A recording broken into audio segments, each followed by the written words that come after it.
In this week's market update, a quick review of the winners and losers of 2020. The US election finally draws to a close, while investors head into the new year in optimistic mood. So let's start with a quick look back at 2020. Focus only on the start and finish points and you'd think it was an okay year, good growth but nothing special. What happened in between was, as we've discussed throughout the past 12 months, anything but normal.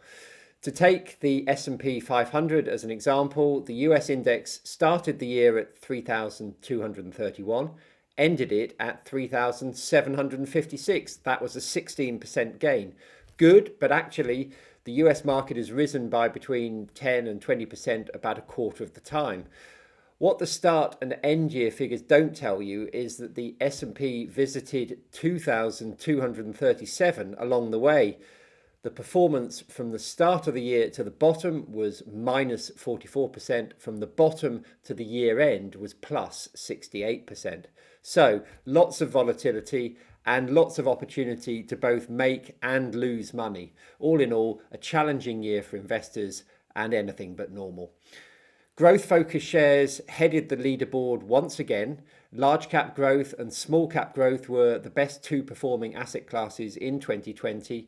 Large cap growth has been in the top two positions in 5 of the past 6 years, as it happens, which is why simply buying a US tracker fund 5 years ago would have been a pretty smart move. Defensive growth is what the US market specialises in. The unusual nature of 2020, though, is shown by the third and fourth best performing assets. Inflation-linked treasuries and gold make the top 4 a strange mixture of growth and safe havens, optimism tempered with fears about inflation and economic uncertainty. At the bottom end of the leaderboard, REITs confirmed what a tough year it's been for commercial real estate, as the pandemic undermined the case for both retail and office property. Commodities were the second worst performer as parts of the world's economy shut down for significant periods last year. Just as large cap growth has dominated the winners, commodities have been at the bottom of the table in 6 of the last 9 years, as the post-financial crisis era has been characterised by sluggish growth. Another prominent underperformer has been cash, unsurprisingly, given the persistence of rock-bottom interest rates. It's hard to see that changing in the near future.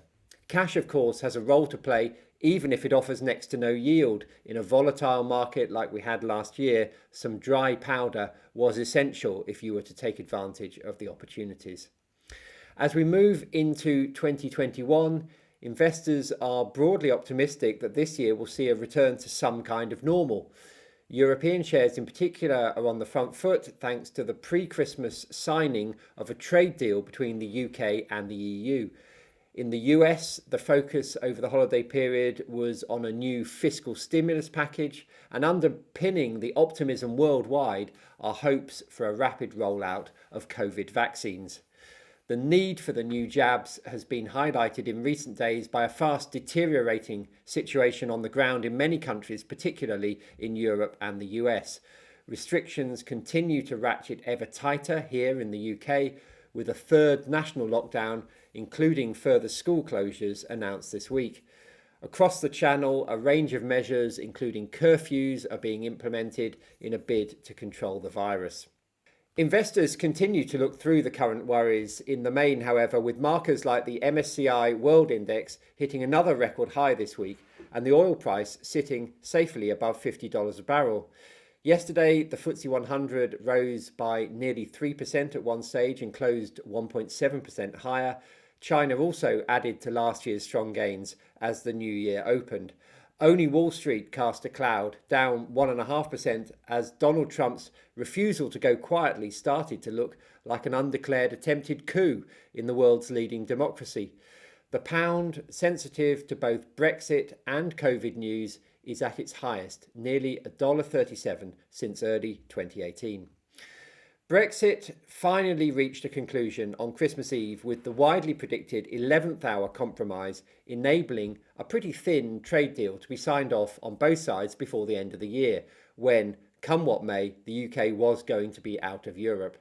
Signing a deal averted the potential chaos of a no-deal exit, avoiding tariffs and quotas on the trade in goods, even if the agreement has nothing much to say about the more important services side of the economy. The talking goes on for the industries that really matter to the UK, such as financial services. Doing the deal, though, allows Boris Johnson to say that he got Brexit done, as he vowed to do during the election campaign a year ago.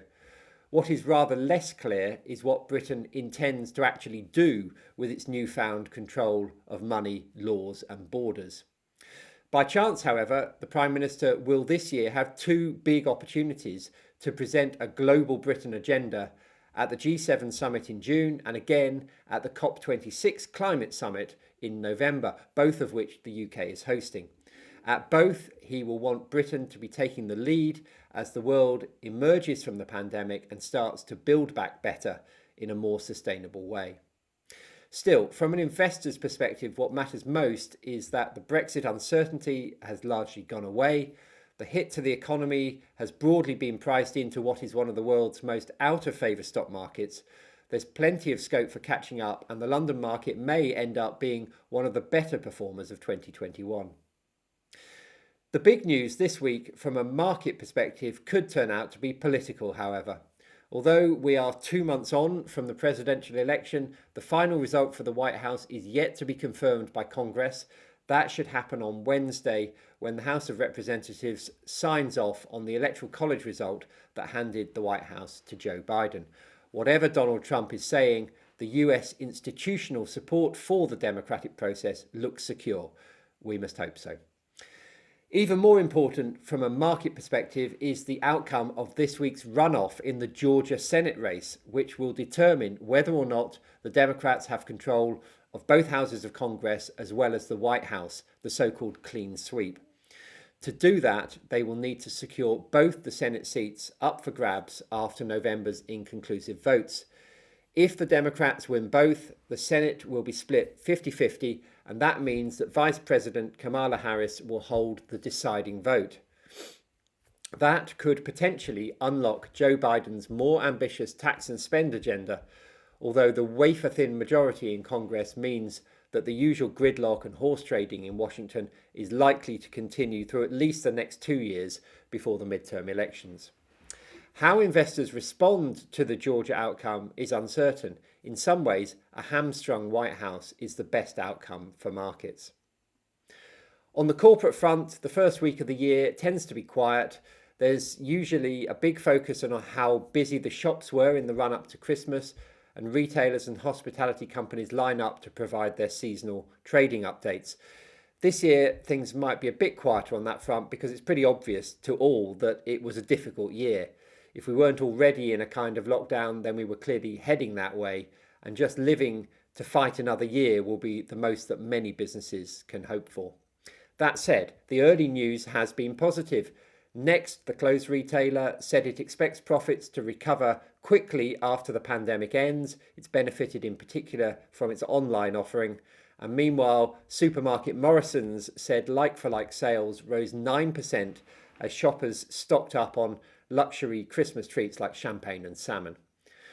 And finally, investors in Bitcoin will look back on the last quarter of 2020 as a remarkable time for the investment that continues to defy the skeptics.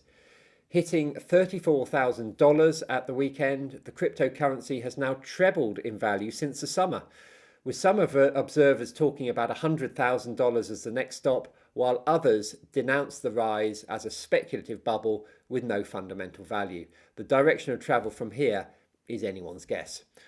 Optimists see Bitcoin as a viable alternative store of value in a world where paper currencies stand to be debased by governments printing money to fund fiscal stimulus programs.